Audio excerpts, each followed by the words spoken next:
I'm gonna shoot. Go ahead. Okay. Shoot from the hip. I don't care.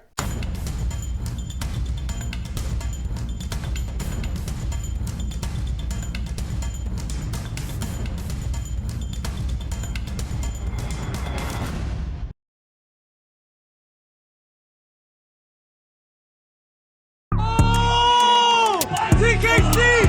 TKC! TKC! I am here with none other than... No. You're not doing it. You're not doing it. Only we do this. Kingpins, I love it. Collectively known as TKC. All of you are gonna bow down.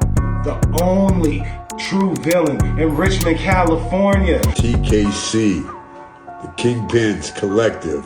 TKC! Holy shit! Oh shit!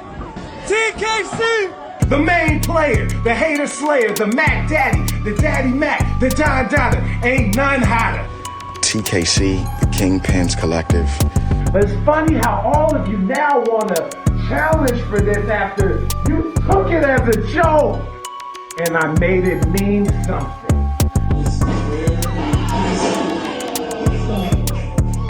TKC! TKC! TKC! TKC, the Kingpins Collective. You ain't me. You ain't as cunning as me. You aren't as smart as me. You can now know the name of the Kingpins Collective. The Pressure Man Rally of Red, King Francis. Fuck you all, good night. So King Francis, Xavier Lascano, TKC, the Kingpin Collective. Thank you so much for sitting down with me today, because I want to talk to you about this whole past year you've had. It's been a year since you've been on my show last. This is true. You've done a lot of shit this past year. Why don't you get people up to speed with what you and the Kingpin Collective have been doing in the Bay Area and across the country over the past 365? First and foremost, right? We got to do this the correct way. Okay. I do this to like heal it. Everybody seems to not understand how the validity of this introduction shows just how on grand a scale we are. So I will take it from here. Ladies and gentlemen, boys and girls, players and playettes around the world. It is I, it is he, King Francis, repping that TKC, and I am here with the executive advisor of the Kingpin Collective, who I have decades of history with, you as well, right? That's right. Xavier Lascano, what's going on? But yes, there's a lot of history to talk about. There's a lot of things to talk about that have happened this year, and I'm happy to be here. I'll even take my shades off for you. Look at that. I'm blessed with you get to see my eyes, the optic orb. I see the sparkle. The glimmer. The glimmer. That's a champion's glimmer. Right. For the first ever Richmond, California pro wrestling champion. That's what this is about. Exactly. Because the last time you were on my show, you weren't champion. I wasn't champion yet. No, you had just gone pro. I was only undefeated. Exactly. Yeah. So how has this past year been for both of you guys? Because you guys have both been doing a hell of a lot in the past year. It's been interesting. Do you want to take that first? You want to talk about rides. You want to talk about surprises. You want to talk about things. I think what is surprising to most people is I think a lot of people weren't expecting the meteoric rise that TKC had. I always had the faith from day one.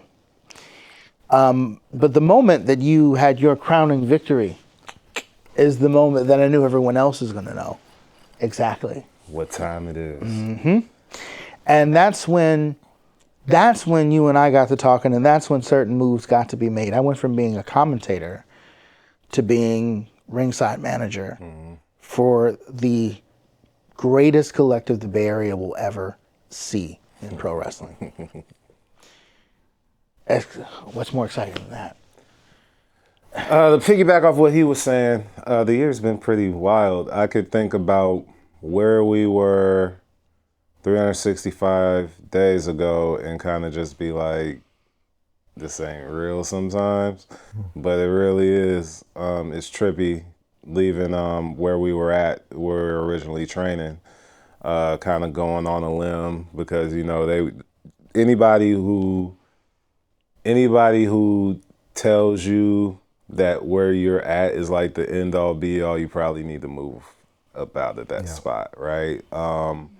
And to be able to be taken in at Oasis, I got to get over there while Jacob Fatu and a lot of the guys were still there before Jacob went to WWE, and now to see him as U.S. champion and to have my own title, and we've done things in Vegas and L.A. The guys went to Jersey. Like we've been killing it. We haven't lost a match. Like this is the end of my rookie year now. I have not lost a match in my whole in-ring career, which is wild. That is wild. Yeah, so it's been an interesting year. Been able to kind of like find myself and where we belong in the business, and what we thought was going to happen was superseded. We exceeded, I think, expectations for sure, and I'm excited for these next couple. Absolutely, man. Yeah. So talk to me a little bit about the origins of TKC. How did TKC start? Where did the name come from? What was the original vision, and how has it grown into what it is today? That's an interesting concept. So I'm gonna shoot. Go ahead. Okay. Shoot from the hip. I don't care. So originally the group really wasn't even really supposed to happen like that. It was me, Elliot Ray, and a guy named Anthony Alpha. And Alpha went to Arizona, and we still kept in touch with him. We also had other members that were students at the place we're at. And so over where we were at, it just seemed like there weren't a lot of opportunities or understanding of because we were training like on the majority of Lucha Libre stuff, and it didn't really seem like there was much of a fit towards like stylistically, I mean culturally too. It just doesn't seem like there was just a lot of room or understanding of what it took for African American men to kind of succeed in that place. Even just like language, things like that, just kind of wasn't pleasant for us all the time over there. Me personally, a lot of the guys over there, they've been there for years, and I think that, you know, they have the tattoos to show the unity and do all these things, and you get sucked into wanting to be a part of that group so bad that there's certain things that you're willing to tolerate. And I'm from Richmond, California. I've never tolerated anybody kind of treat me any kind of way, so that wasn't gonna fly. And then I'm seeing guys that are my friends that, you know, have the same dreams as me, might come from the same areas, you know, and all these things. And the only reasons they're not getting the opportunities or feeling treated a certain way was because of like color. And it was literally like, you wouldn't give these guys opportunities, but you would make like black jokes. So, and it doesn't work. And so, especially if we did it the other way around, it wouldn't fly, right? Right. So TKC originally was just to protect the sanity and the autonomy of all the black wrestlers that were in that school at the time. And then we became a group. Like, because we were like, yo, this can be something that we can actually mold into something, and not do it like how every other wrestling company does, like a black group or a group of black guys in it, to where it's like, oh, you're thugs or you're gangsters, you're this, you're that. Yeah. No, we're businessmen, entrepreneurs, men that have ambitions and goals, and whether you cheer us or boo us, you know that we're trying to further our goals. We're on a whole different plane. So it started as one thing, and then it evolved into a whole nother. So probably my biggest question for both of you guys is, now that you've been in the business for as long as you have, you know, what are some things you've learned over this past year? What are some things, those aha moments where something finally clicks and you're like, oh, now I fucking get it? Some things you maybe thought one way and now you realize, oh, actually, it's supposed to be like this. I think that most of the time you kind of think you know how things are going to go in the ring, even if you go over things a million times or work on things a million times, you have things played out in your head. how a match is gonna go, it never really goes all the way like that, just in general. And so I feel like you have to be quick on your feet, quick in thought. And being able to control a crowd is like one of the most important things ever. It's about feeling and making people just feel what you're saying or what you're doing.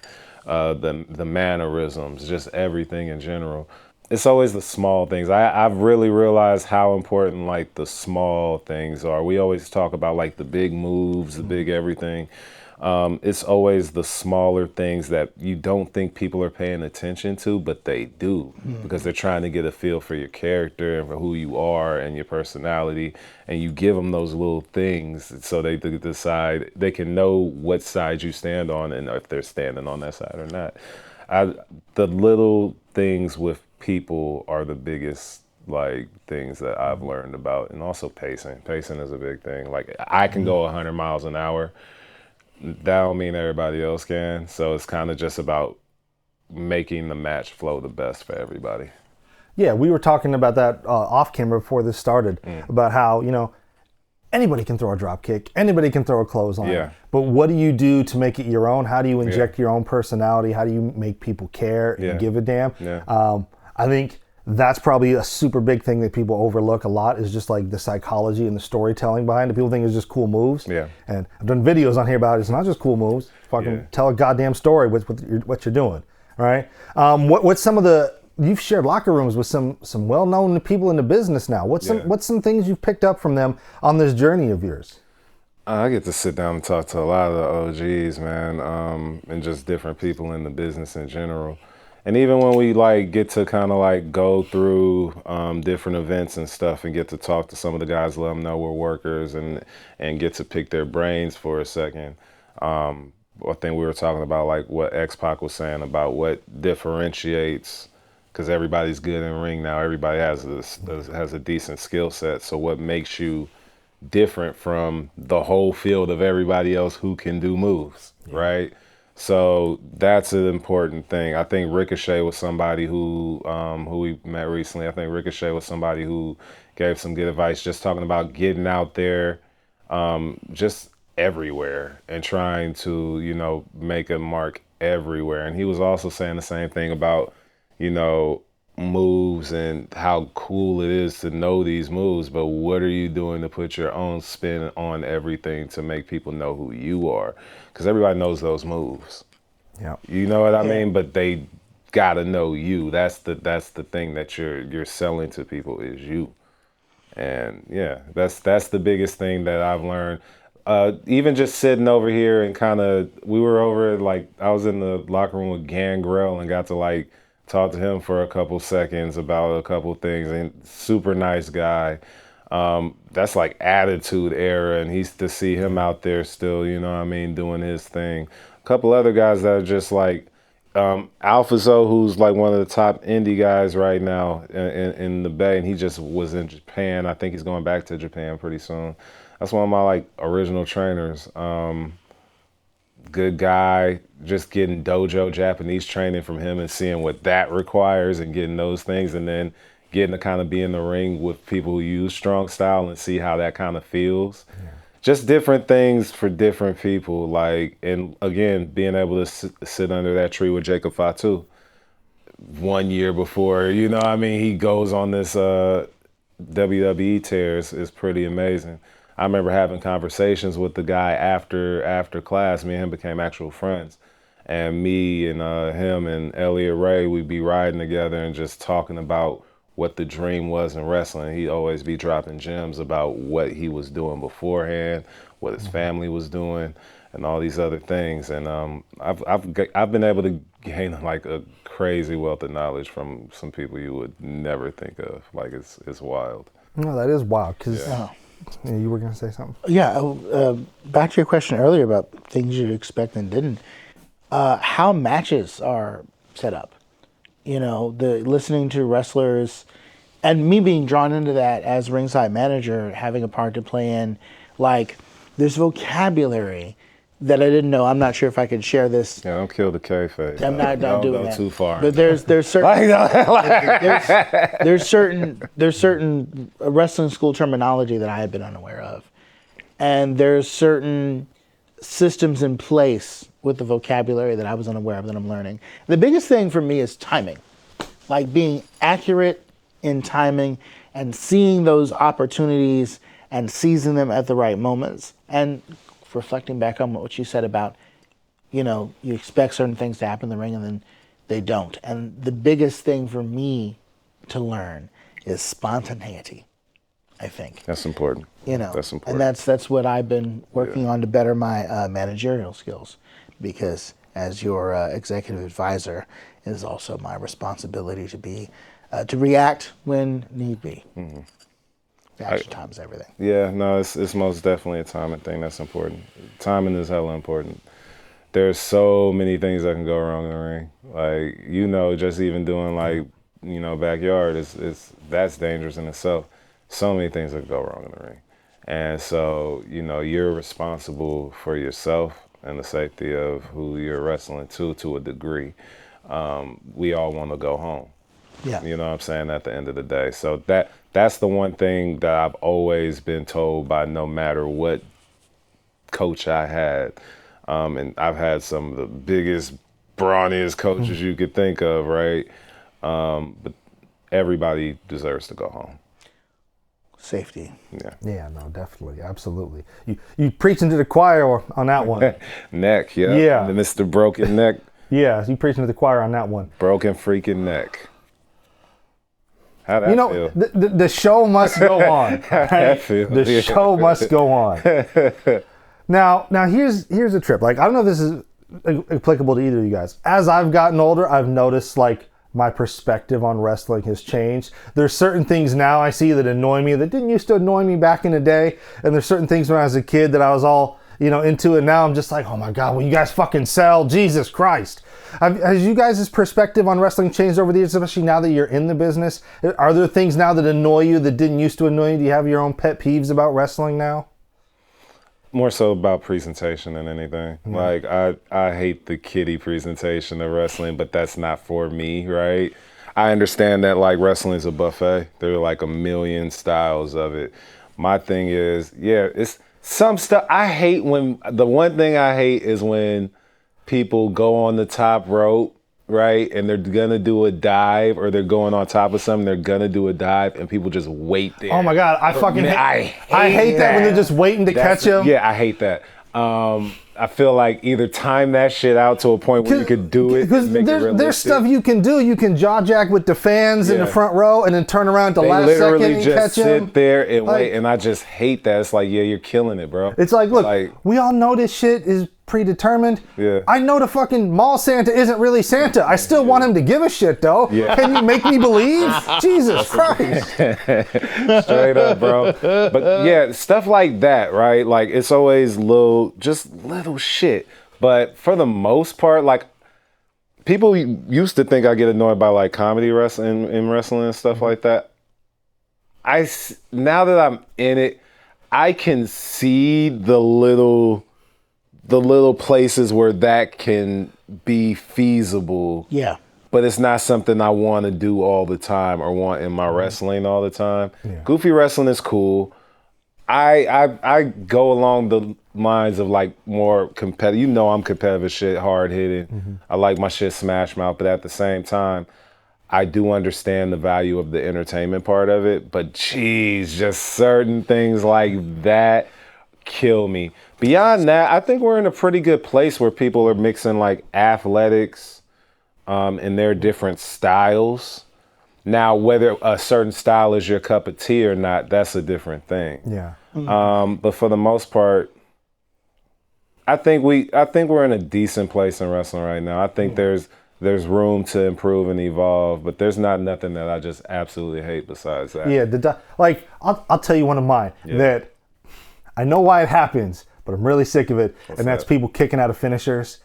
Because, when it used to happen sporadically, it was a big fucking deal. Oh, shit, he fucking kicked out of the rock bottom, and it's WrestleMania. But when it's every fucking match, I think it just makes your finish look weak.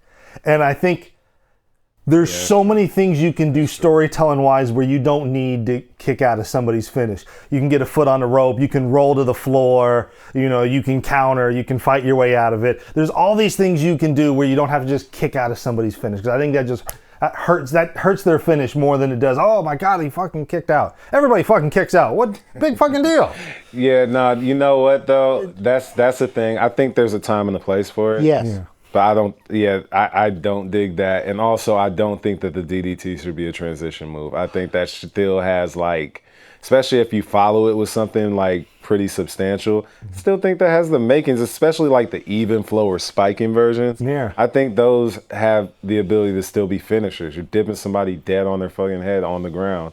That should do something to you. But beyond that, yeah. I definitely agree with you on the DDT. It's if you have something that makes it unique to a standard DDT, like the things you listed, absolutely could be a finisher. The even flow, your move, or you DDT into the choke, something like that, or you hang somebody's feet on the ropes and DDT them from there. That could easily be a finisher. It could still be a finisher. But the old school Jake the Snake DDT style, where it's just pull you in and drop, Yeah, no, I think that's fine as a transitional, the way that is. But, I'm fine with people kicking out of finishers on pay-per-views when it matters, when it's for a title or a title shot. And it's one of those things that gets the crowd sort of more invested, oh my gosh, he kicked out of the so-and-so. Yeah, what else are they going to pull out? If it's a big match, a fucking WrestleMania, I'm all for it. But when it's every single match, when I'm watching Raw and Cody's got to hit 3 crossroads, I'm are you fucking kidding me? Yeah, I don't dig that shit. Yeah, that's ridiculous. Most definitely not my bag of tea. And I also hate the fact that everybody does the super kick now. I do. I hate that. I hate that too. That I do hate. So, along with that, I hate that the Canadian Destroyer has now just become a regular ass move. I remember everybody that used to be a fantastic. When P.D. Williams debuted that in 04 in TNA, it was the most amazing thing any of us had ever seen, and now it's a regular ass move that everybody fucking does. Bro, even the ones where they jump off somebody or jump off something and then do it off a heightened thing, that's still transition now. It's not even effective. Yeah, because that's not even the finish. They'll barely sell it and then get up to go into their next spot. I'm it's the new DDT. I'm telling you, bro. That's what I'm saying. Certain things just should not be transitional or shouldn't be. They should be finishers. I knew the super kick was going to be put in used as a transition. The moment when certain companies started giving everybody and their mom super kick finishers when they didn't have to. I mean, Lance Storm, for example, he had the Canadian Cloverleaf. Could have just kept using that. Nope, you're super kick now. Stevie Richards, nope, you're super kick now. And eventually so many people had the super kick, it started to mean less. It was more special when you had the one guy, Shawn Michaels, doing the stomp. But once you lose that, and once everybody and their mom is doing it, it just... it's just a regular. It just becomes a kick. It's a kick. Because I've said this before, my 2 favorite finishers have always been the super kick and the diamond cutter, because you can hit them on anybody and they can come out of anywhere. Yeah. And if you sell it right and you tell your story right, you get that huge pop, because oh shit, it's like hitting a fucking brick wall at 100 miles an hour. Boom, he's done. 1, 2, 3. And now they're just regular ass moves. I feel the cutter though, just due to the mythos of the RKO and everything, I still think that that cutter still has. The cutter's still more protected than the fucking super kick. Yeah, no, and that's strange to me. But because the one is just you taking a face bump, right, and then the other one is you getting kicked in your fucking face.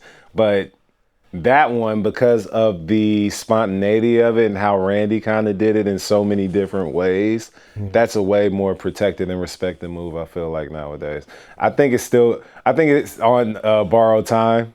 But once Randy retires, everybody's gonna ruin exactly. it. That's the only reason people aren't doing it, because it's they don't want the wrath of the viper. Right. But as soon as Shawn Michaels retired, everybody started doing the I will say this. Same way. I will say this. In the case of the RKO, before it was the RKO, it was the diamond cutter. DDP was the big guy using it. That was his move. I think in order to protect a move, someone else has to take it up as their signature maneuver. Someone else has to be it's mine now. And so once Randy retires, who's Leave going it to take alone. that up? Leave it. Like, you don't necessarily need somebody to like use that right off bat when he retires. Well, no, right? not Like, immediately, but I mean, you know what I'm eventually, saying? Let because that it didn't breathe. happen immediately when DDP. Yeah, but when people are getting like barely a 2 count off a cutter, Yeah. that's Bruh, especially that's when not they start doing moonsaults and shooting stars, and those only get like 2s. Yeah. Yeah, you're Bro, gonna get into that territory. I remember it was AEW. It was a Penta match. I forget who was fighting. Probably was Ray Phoenix. But they hit like 3 or 4 Canadian stars back to back. He hit a Canadian. The dude popped up, hit his own Canadian. They did it like 4 times and then didn't sell a goddamn one. I'm like, what the fuck are we doing? So selling is a lost art for him. I think that's one thing that I will agree with some of the OGs on, is that selling like moves and selling a beatdown and telling a story physically. I think that's something that's still very important in wrestling. I don't think you get that much of it because of the pacing and the moves that you get, and so you have to be boom, boom, boom, boom, boom, and everything. But that leaves so much like equity in those moves on the table because everybody's just getting up from everything. Yeah. You know, there's like if Randy didn't, I guarantee you Randy protects the shit out of the RKO. Oh, yeah. Absolutely. You know, like if he didn't though, like that thing would be getting used everywhere. Like I'm talking about in WWE, he'd be using it everywhere and getting 2 counts everywhere. No, protect your moves, protect the things, and actually sell those moves though, because that's the part of it. Like, even if it's like funny styles, like how Stone Cold used to, how Rock used to sell the stunner. He'd be flipping all over Signature the goddamn shit. ring. I love that. But it just made the stunner look like such a just like, oh, you can Devastating hit maneuver, that, yeah. it's over, bro. Like if I'm flipping around like that and shit. Rocks right? upside down, his feet are on Yeah, the top rope. yeah, Rod's having a stroke. yeah. I'm like, shit, I don't want to get hit with that. You know what I mean? Yeah. And so I think that's the part that's a little bit missing. I think that some people still do that, but I think that, yeah. Yeah, no, definitely selling. Because as a fan, it's like, if you don't sell it, how am I supposed to register that was a big fucking deal? Yeah. Right? You hit this big move, but then the dude pops right back up. Well, how big a move was that really then? Right. And that bump probably fucking sucked. It's like, why are you going to take that bump if you're not And even then going get to the sell right it? the fuck up. Yeah, that's what I'm saying. Like, it just makes no sense. But that's the flow of stuff sometimes because they want it. Wrestling has become, in some facets, like a live action movie for some people, or like, you know what I mean? Like watching a couple of kung fu fighters in a Yeah, Shaolin. and you see that when they exchange techniques. Somebody's, I'm coming back. That's not enough. It's not. They try to have that effect to it, but it takes away sometimes the power of the moves. That are being and there's a way to do that with arm drags and hip tosses and drop downs and duck to clothesline. Yeah. But when you're hitting like Canadian destroyers and super kicks and all this like standing 450s and popping right back up, I'm like, you are killing all these fucking moves. Yeah. No, I agree with that. I think that's a flaw in the game too. I think even then, like if it's done right, like I think that's overdone. Yeah. Right? Like if we didn't see the move for move thing with no sell every match, and they did that maybe once or twice, it'd be like, oh, well, that's just a battle they're having, you know what I mean? But all of that's happening every time now, so what else? Yeah, well, it's like, with the Marvel movies, the Avenger movies were a big deal because it was every couple years. Yeah. If you had an Avenger movie 3 times every year, you're you're going to fucking kill it. Nobody's going to give a shit anymore. Yeah, you get what you're getting now with like Phase 4 or 5 and all that crap. Yeah, I know, man. It's just, selling is definitely a lost art. Yeah. Storytelling's fucking big. Telling a story with everything that you're doing, making people give a shit about everything. I think that just ties hand in hand with selling though. Because you only got so many bumps on your bump card. We've heard wrestlers say that. You only got so many bumps in you, right? And so when I see people taking these like crazy bumps and not getting a reaction because they think the bump is going to get them a reaction and it's not, it's the fucking story. I'm just like, guys, I'm not even into business and I know better. What the fuck? Like, look, think back to some of the best matches that stick out to me over these past few years. I think of like, Sasha Banks and Bayley at NXT TakeOver Brooklyn. I think back to Kofi Mania, Kofi and Daniel Bryan at WrestleMania when he won the belt. Like, Cody and Seth in the Hell in a Cell where he had the torn pec. Yeah. Cody and Roman at this past Mania. Like, all these matches, the reason they stick out to me, I can't tell you one fucking crazy move they did in the match, but I can tell you the story. Yeah. The story leading up to it, the story in the match, and that's what engrosses me. It's not the fucking moves. Yeah, that's what I'm saying. All of it ties together. That's what I'm saying. From the moves to the selling, everything like kind of coalesces into one thing. And if you're missing some of those parts, then you're missing the whole point. That's why a lot of matches now they're full of good moves, but there's no like soul to it. And they're, like if there's no story to something, I'm engaged in a couple of things right now, and a couple feuds right now that are months long, right? And people come up to me now and they'll be like, "Oh, I'm waiting for this street fight. I'm waiting for this title match. I'm waiting for it." Because once you give people something that they can hold on to and feel something about, that's when the magic happens. You build that anticipation, yeah. Yeah, that's when the magic happens in wrestling. Is when you grab them and they're enthralled by the story that you're telling them. Exactly, and that's kind of going back to what we were talking about off camera. You know, I used to wrestle you. I know what you can do, and I see when you're fucking doing your matches in the ring, you're only doing a fraction of what you're capable of, but you're making it mean so much more. Yeah. You ain't got to scrape the bottom of the barrel and pull out every move out of your arsenal and take every crazy bump. You're able to take just this little bit that you can do and tell a whole story with it. And then you have all this other shit you can still pull from for big matches when it fucking matters and when it means something. Exactly. That's the method to the madness for me. It's like, and when I first started wrestling and stuff, like Papo Esco and all those guys that were like coaches of mine, they used to tell me like, dial some of that back, because I used to go balls to the wall, like just in general. But you know what you said about having so many bumps on your bump card and things like that, that's true. Especially age I'm at, I want to like make sure I'm conserving my body the most. I feel like I'm in my prime right now physically, but at the same time I want to stay that way. So I want to, you know, develop a style that works for me, that I can carry with me everywhere, right? And do this for the longest amount of time that I can do it. Yeah, I love what I do though. This is probably like one of the best forms of entertainment like in the world. And when you get people enthralled in your stories and they're reacting, whether they're cheering for you and encouraging you to get up and do something, or most of the time they're booing me, right, and hating me. But the crazy thing is, there's even people that no matter what we do, they're gonna like us because what we're doing appeals to them. Yeah. So you're making people feel and understand certain things regardless, and that's the beauty of this stuff, wrestling. That's the one thing I think is super overlooked. Go to any wrestling show, look in a crowd. You're going to see people of all different ages, all different races, all different backgrounds. Yeah. You know, and this one thing that they all love brings them all together, right? I never once been to a wrestling show and then have the fans beefing with each other.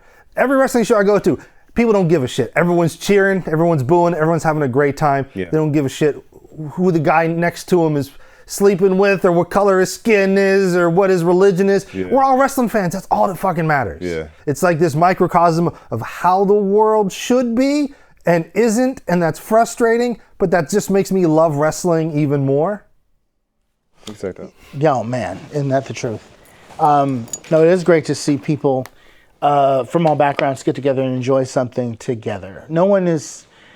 Also, you know, the one thing that everyone understands about the person to the left and the right is they're interested in the same thing. They hold the same value. And that is what brings everyone together, is when everyone believes that they are holding the same values.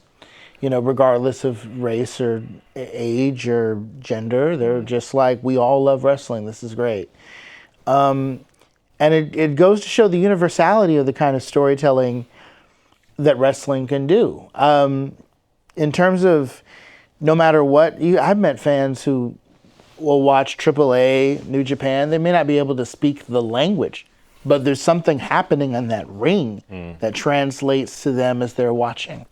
You know what I mean? And the fact that there are people watching American wrestling, I'm sure in other countries that may not, I know they've got Spanish announce table and all that, but I'm pretty sure there are people who downloaded an English copy of Raw or SmackDown, and even though they can't tell what they're saying in the promos, when they're watching the ring, they totally get what's going on. And they can appreciate it. Yeah. So that's an amazing thing. It's an astounding thing. To capitalize on that, I've always looked at wrestling like as a unifier, right? Just like I feel like in comics or anything like that, if there's something that you love, that you're thoroughly entertained by, that you have emotional investment in, whether it's a certain hero, whether it's a certain wrestler. So many people, when we were coming up, even though I hate his fucking guts, Hulk Hogan, right? Like everybody came up, black, white, Latino. When they found out who the man was, that was different later on in life, right? And he made his mistakes and he did all that stuff. But when you were a child and you grew up on that, you ate your vitamins, Yes. you said your prayers, and you admired that man. You were a Hulkamaniac. And that was something that love of what he was doing, the feuds he was in, the wrestlers he was wrestling, all of that brought us together, whether it was in an arena and in a house for a pay-per-view, anything like that, we were always brought together by the love of that message and wrestling as a whole. That's what I've always looked at with wrestling, is for it to be like a unifier. When we after matches, after shows, a lot of kids, a lot of people come up every time. And it could be like the oldest guy of whatever race, right? Like a old white guy or whatnot. And he'll come up to me and he'll be like, bro, you have the same sense of humor I have, and I'm a heel like hell. But they identify with me beyond color, beyond what you see. It's what you hear, and it's how you perform in that ring. Exactly. And so wrestling has always been a great unifier like that. And then one thing I've noticed, I don't know if you guys have noticed this, online, tons of tribalism in wrestling. AEW fans saying fuck WWE, WWE fans saying fuck AEW, people refusing to watch Lucha. Like there's all this like conflict online. And I never see that in person. When I go to a wrestling show, I see people with AEW shirts, WWE shirts, everybody gets along. Yeah. Like you go online, on social media, you'll see people fucking talking shit about Jey Uso. You watch Raw, sold out arenas are fucking yeeting with him. Yeah. You know, ultimately, the thing about online is, although it gives us access to, it gives everyone in the world access to a lot of information, a lot of presentations. The other side of that is it gives everyone in the world access to comment, especially social media, on those presentations. You're going to find some of the most obsessed and passionate fans that are they have decided one way or the other. My favorite brand is AEW. My favorite brand is WWE. My favorite brand is Marvel. Mine is DC. And what happens with a lot of folks that really love those brands when they're online is sometimes someone may say something, let's say, a little bit negative about, well, I don't really like this guy over here because of XYZ. Because there's reasons that you prefer one thing over another, one wrestler over another, one person over another. And then it's the piling on, the escalation. You watch more and more people chime in, and it gets worse and worse, and eventually it gets personal. And it's unfortunate that in some of the most, I don't want to use inflammatory language here, but some of the most extreme comments coming from people on the other side, some of the most, I'm going to throw it out, toxic fans, right, are also allowed to comment and say things. The people that are at the front row yeeting are not the people that are online saying they dislike Jay. However, not everybody that is an AEW fan or doesn't like Jay is going to be up there talking that bad about the man. It's a lot. Yeah. It's a lot. That's what happens when you give access to every living person on the planet to say their piece. Sometimes it ain't peace. And let me add to that. So the biggest thing, two parts. One, I feel like we're in a situation in wrestling right now that we haven't been in over 2 decades, where there's 2 legitimately competitive companies in wrestling vying for your time and attention. We haven't had that since WCW. It was like that in the WCW days too. We just didn't have the internet and social media and everything. There was, anytime you have a team or a favorite thing and there's a competing body of that favorite thing, there's always going to be tension. Raiders, 49ers, San Francisco Giants, Oakland A's before they all left, because half these teams left already. But I'm just saying, I'm making examples. No, I get There's always, somebody's going to always yeah, tribalism exists, but it exists in everything. That's true. Whether it's your sports team, if you like one sports team, most of the time you're gonna say, "Fuck those other sports teams." You get what I'm saying? Because that's just how it is. Now, toxic tribalism is a different thing, and most of those people don't have a life outside of what they're watching, right? So they take this a million times more serious than even some of the wrestlers do. I've seen some of the disgusting comments online and all that stuff. Do I get offended by it? No, because none of you are ever going to be shit. But like at the same time, like I feel like you got to let people say what they're going to say. You got let people like what they're going to like. Do you have to be an asshole about it? No, we can all be civil and be human. But let's not act like people haven't been tribal about other things since forever. Of course. Like, you know what I mean? So It's like I said before, like this internet's given everyone access to public say how I they think feel. what's kind of important to keep in mind I agree. is that it's a very small sample size, right? You may have 200 people on Twitter saying Jey Uso sucks, but there's 200,000 people buying his shirt every week. And that's the facts, bro. Like, you do listen. I think you do listen to discourse when it's valid. You do keep your ear open to what your core, because I do feel like the net fan has been a long time viewer fan. That is part of the core fan group. At the same time, they're a small piece of the core fan group. So you pay attention to what those people want. Otherwise, they're going to go to where they serve what you want, you know, and you don't want to lose all your customers and all your momentum, because then all of that stuff kind of ties into even deeper competition. I'm sure WWE wants to stay the number one thing in the world. I'm sure AEW would like to be the biggest thing in the world, right? I'm sure all their fans want that. It's okay to support wrestling in general, though. Yeah. It's okay to be outside of a certain company's bubble and be happy that people are just succeeding at the art form you love. There you go. So there's a balance to it. There's a balance. And like, you know, where's my water at? Perfect. Yeah, no, absolutely. You know, we live in a world now too where, unlike the old rivalry of WCW and WWF, people can watch wrestling whenever they want. It's not necessary to say, like back with Nitro versus Raw, you had to make this detrimental choice that was going to make a huge difference in whether or not the other show got numbers. I could watch Raw on Netflix on Monday. I can watch AEW's Dynamite on Wednesday or Thursday if I want. I could watch Raw on Sunday. I could catch up tomorrow or whatever. And like, the views, no matter like where you slice them, whether it's on the app or whether it's on the live channel, is going to help the company.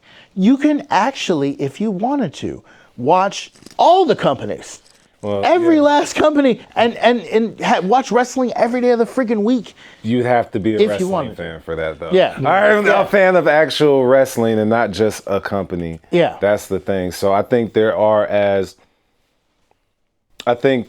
best part about it is that when you were talking, I think we were talking off camera about you and your family watching Raw on Netflix and doing things like that. I know a lot of people who weren't watching wrestling beforehand that have gotten into wrestling in the last year or so. It's growing. More people are getting their eyes to it, and there are more opportunities out there. It's just, don't be an asshole or an idiot. You know what I mean? But wrestling looks like it's here to stay long term as a popular form of entertainment. I'm not just talking about just being here, right? Like, this is something that, like, people, not just a top star in a top, I think a lot of people are going to be able to make money and livings off this. Oh, yeah. So, yeah. That's the goal right there. That's what should be important. 20 years ago, you were managing him. You were still using the Xavier Lascano name. Here we are.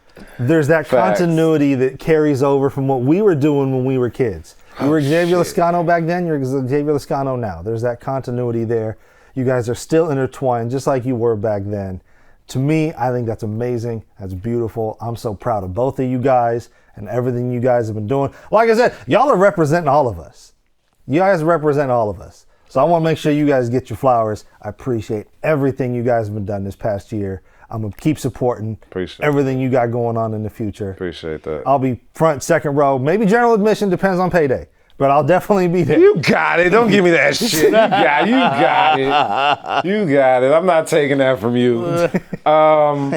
I feel you. Everybody got a budget. We all got a budget, man. Just fucking with you. No, first off, thank you for that. I think the best part about it is when I got my foot in the door, I was kind of like, yo, I could do this. Like, I could talk my ass off. Like, that's not a problem. But, like, how do we, because obviously I was 20 years ago, we talk a lot, right? We do stuff together. Obviously, I know he has a passion for the business. Obviously, I know his mind for the business and things like that. And I was just like, I feel like this guy still, like, for sure has something to offer the business of, like, wrestling in general, right? So why wouldn't I want to, you know, associate myself once again and do business with the guy once again, like we did, I believe, like you said, 20 years ago. I was undefeated 20 years ago. I'm undefeated right now. You get what You're I'm a saying? rookie 20 years ago, you're a rookie now. Undefeated rookie 20 years ago, undefeated rookie now. Underground champion back then 20 years ago. Richmond, California pro wrestling champion. The first one, the one that's established in the city and the whole nine. Now today, I was with a dominant group back then 20 years ago. Yep. I'm with a dominant group now to this day. And it just so happens that 2/3 of that dominant group is the same 2/3 of the original dynasty 20 years ago. So it's all, the story writes itself. The story writes itself, and I couldn't have picked nobody else better to do that with, as far as knowing what I wanted, understanding where I was going, and knowing what the ambition and the end point was. So I'm glad that he agreed to take the journey and take the steps and all of that. Yeah. You know what's... And I don't compliment a lot of people, you know that. So and you know what's wild is that the three of us, have never really stopped making content and working together in some capacity over the last 20 years. And no matter, like no matter what I was doing at the time, or like one of you gives me a call and says, hey, I have an opportunity for you. I feel really blessed, by the way, to be brought into things. Like, I was working on music when you called me about Frosted Mini Fears, and we were sort of winding down the group, you know, and like people were going their separate ways, and you're like, hey man, you want to write for the short film YouTube thing I've got going on? Absolutely, which led to Go to Work Fitness for your show, which led to The Voice Party, which also led back to the Go to Work Fitness podcast, and like, which led to me directing a feature film, which I'm still working on. And during that process, Evan and I never stopped doing the podcast together. And then Evan was like, hey man, like, you should manage. Don't forget, I made a film and I put Evan in it. I was just gonna. We're getting to you. We're getting to you. Yes. Jesus, it's coming. It's coming. Yeah. During our podcast together, the three of us worked on Unhealthy Comedian, which we plug on the Go to Work podcast every week, every single time, and also on Sicko Mode, our current weekly project, where we talk about AEW Dynamite every week. Every week. It's like, where can people find your work? Yours is one of the first things I bring up. Yeah. You know, it's like, hey, ours, I should say, because, you know, we helped you film it. And Appreciate I was that. also... Got to get that Amazon We check. were in Gotta it. get that Amazon money. And we were in it. And I remember the four of us, you, Evan, JD, planning out those sketches for the doc. Like, we co-wrote that bit together. So, like, no, we've never stopped working. And, like, it was just similar case when you're like, hey, man, come write. Evan was, hey, man, come manage. I'm down. You know what I mean? I'm always down, because the end of the goal always was for us to make these projects and make money together. Like, I will do it all together. Yeah. I will dang near drop anything else I'm working on to do work with a friend. And that's the thing, when you look at our lives, all the cool shit we've gotten to do can all be traced back to backyard wrestling. And that's why I have no problem throwing myself under the bus and point out when we did stupid and dangerous shit, but I'll also celebrate all the cool shit that came out of it, because we wouldn't be where we are today if it wasn't for that. Yeah, it was one of those things, like, maybe like 10, 15 years ago even, people would look down on that type of stuff. Nah, man, the biggest thing is that's a part of your history. That's a part of what you do. And all wrestling is wrestling, right? Like, even what we was doing, we were crazy as fuck for doing it, but it was some of the dopest shit, right? And we got a basis and a foundation to do what we're doing now off of what we got to do then. And to see everybody doing well, see everybody kind of still being able to work together, as you said, multiple projects, so many things together, so much history there over the last 20 years, and that all started because of, backyard wrestling. So I most definitely have a strong love and affection for just the art form in general. Absolutely, man. Yeah. Well, gentlemen, thank you so much for taking the time to come out here, talk shop with me. Where can people find both you guys? Where can people find TKC? How can people keep in touch with you and follow what you guys got going on? TKC, listen, man, you can find the Kingpins Collective, TKC Wrestling on Instagram, the Kingpin Collective YouTube page. We got a lot of content on there, a lot more coming. You can see us all around the Bay. We'll be everywhere, like through the summertime. Stars of Wrestling, City Fights Pro, Lucha Libre, South Bay Championship Wrestling, and whatever else pop up. I heard New Jersey is another thing we're going to visit again. And, Mania weekend, I know, is Vegas next year.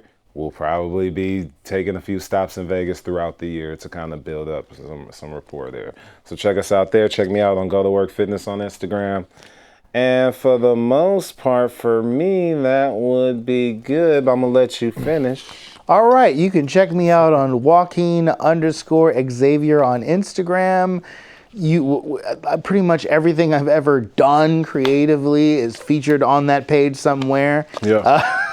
I'm on air with this guy every single week on Sicko Mode. Yep. On the TKC YouTube page. You can find me there. Yep.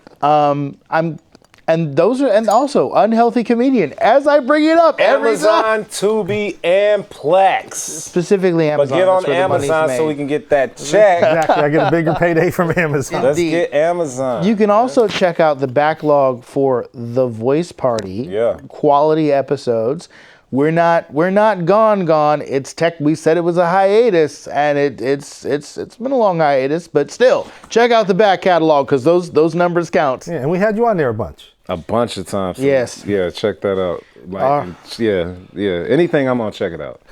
Furthermore, every promotion and a particular event he just mentioned throughout the summer. By the time this releases, please be on the lookout for City Fights Pro, Lucha Libre, Stars of Wrestling. South Bay. Follow those pages right now as you're watching this. Look those up.